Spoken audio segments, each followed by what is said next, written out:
Teachers sometimes ask me, what's the best way to get children writing? And one of the ways I answer is to suggest that the first thing to do is to create a poetry-friendly classroom.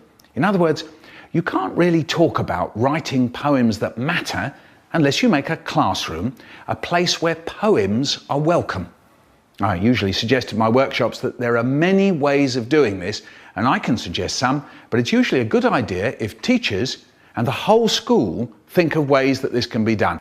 Let's think about how a child, a group of children, or a whole class, or even a whole school can take off on a poem, a poet, a group of poems, a whole book of poems. Let's think about creativity, expressiveness, children finding a voice, pleasure, stimulation, feeling, curiosity, wonder and fun. And as we know, this might be about the deepest, most complex emotions.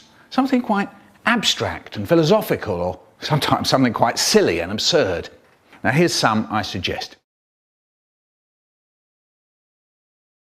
Without any explanation or questions being asked of the children, just try writing out a poem that interests you onto a very large piece of paper and sticking it up on the wall. You could also put some post-its next to it, telling the children that they could write anything that they want on the post-it to do with the poem. This could be questions that they would like to ask anyone or anything that appears in the poem, or it could be a question that they would like to ask the poet. At a later stage, you could all sit round, look at these slips of paper and see whether people have answers to any of the questions. See if they have anything to say in reply to anything on any of the post-its. They could pretend to be the poet in order to answer the questions directed at the poet. If there were questions that were factual, they could come up with ways of finding these out, like, when did the poet live? After a week, take down that poem, put up another one. Here's the second thing. Read poems to the class when they know that you can't set them any work. That is, just before breaks or at the end of the day.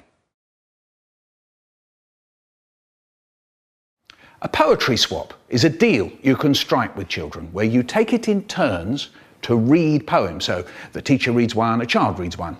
That way you don't simply keep repeating the same kinds of poem. You could encourage anyone who reads to say why they actually chose that poem.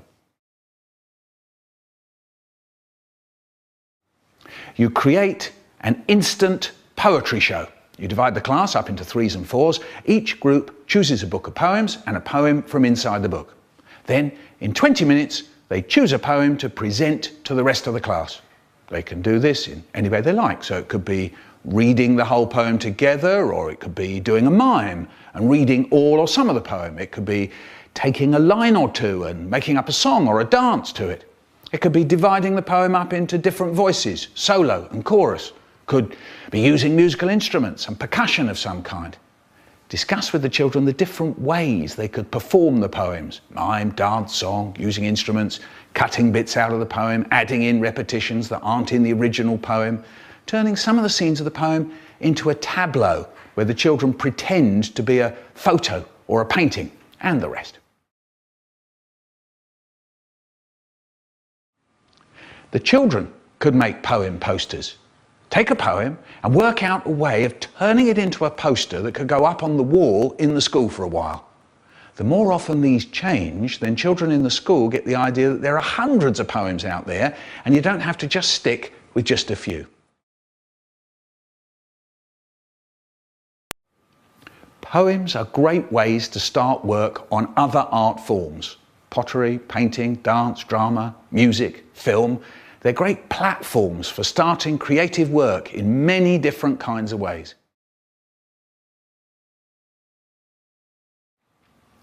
Encourage the children to keep a poetry notebook. Suggest that they can write down any words or phrases that strike them as odd, interesting, difficult, amazing, puzzling, scary. If they have an idea for any interesting ways of saying things, jot them down.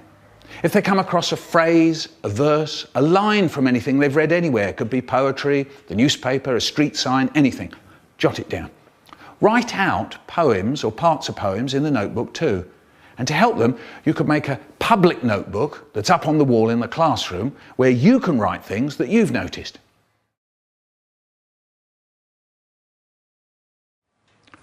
If you read a poem to the children and start looking at it in class, see if you can restrict yourself to only asking the children questions that you, the teacher, don't know answers to.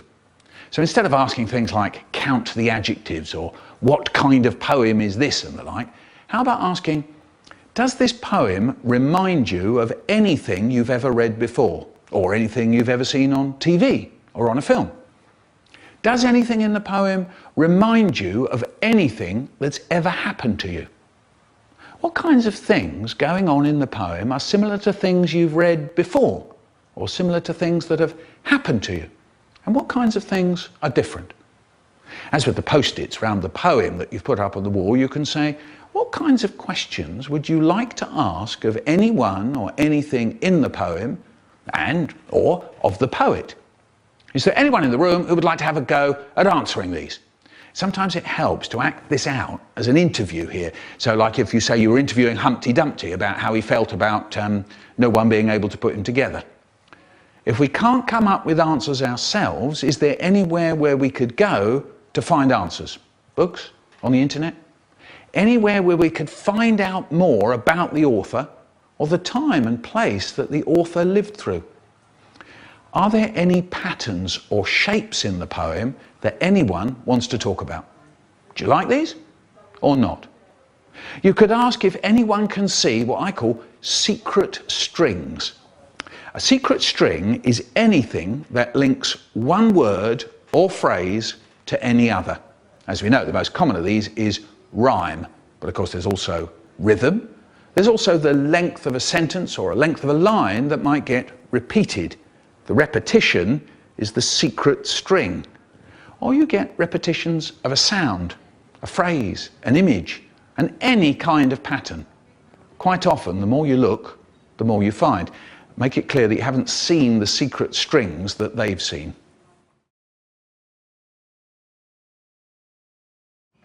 You can try this. Say, here is a book of poems by a poet. What if we turned that book of poems into a show? We could use any poem or part of a poem. We could make up our own. We could use music, photography, costume. And the same goes for an anthology of poems around a theme. Let's look at this theme.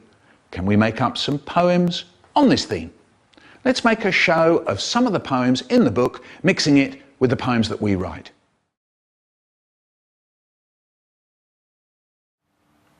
Here's another thing. You say, we're going to have a poetry cabaret night with your parents. Everyone is going to bring either a poem they've written or a poem they like and perform it. We'll turn out all the lights, use a microphone and stage lights. The audience will sit round tables and then poets and performers get up out of the audience to perform their poem. 2 sets of, say, 20 minutes each with music in between. Interval, juice and cakes made by the parents.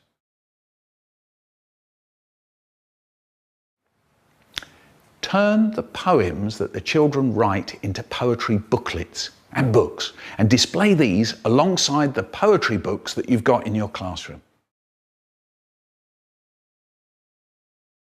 Now, when it comes to writing poems, I suggest that one way to think of this is to ask, how can we create a time in which the children can gather some thoughts and ideas that we can use to make poems?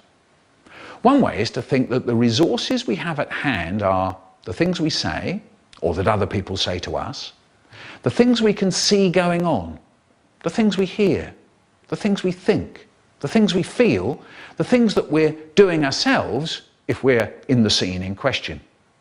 Now, there are many routes to tap into this, using photos, paintings, other poems, a title, a situation, a feeling, a memory, a story that I've been told, a moment or scene from real life, a moment or a scene in a play or a novel, a piece of music. If we ask a question for each of these resources, as I've called them, then we can pool the answers. So let's say we started from a situation like breakfast time at home, and we ask, what can you see going on? You can pull the answers on a big piece of paper and pin that up. Same again for each of the others. Saying, that's you and others. Thinking, hearing, feeling, seeing going on, doing. So you end up with a series of big posters of all the things that people have come up with. This is a resource you can use to make poems. That's either class poems or individual ones, because what you can do is choose lines from each of these big sheets of paper and put them together. So you have a saying, thinking, feeling, seeing, doing poem. You can show, that's either by doing it yourself or by comparing what you're doing with poems that have already been written and published, that you can make poems out of just one or two of these different resources. So you could write a seeing poem about breakfast, or a saying poem about breakfast, or you could write a thinking and feeling poem interrupted by hearing, and so on. There are also ways in which you can introduce patterns to what you're writing through rhythm, repetition, and chorus. If you've got a poetry-friendly classroom going, then these are the secret strings I've talked about that you've probably started to notice. Using this range of words to describe writing, saying, seeing, hearing, thinking, feeling, and impossible writing, I'm going to come to that in a minute, actually gives you a range of very accessible ways of talking about poems that you read. You can spot how poets switch between these different senses. You can also talk about what I've called impossible writing. Here it is. You can show that you can write things that don't make sense, and yet, in a funny way, they do. Take Hey Diddle Diddle. A cow jumps over a moon, and a dish runs away with a spoon. Well, that's quite odd and is meant to be a bit funny, perhaps. But you can also do impossible writing about sad, scary, or mysterious things like the bed started to eat me, the sky bent down, the lemon drove off. This gives us another resource, another way of thinking that we can introduce into real situations like breakfast, or as a way of writing in itself, say about autumn or the market or whatever. In one workshop I did where we were looking at a sad scene in a photo, a child wrote, "And the leaves called out my name." Don't forget, you can always write poems for your class or about your class and with your class.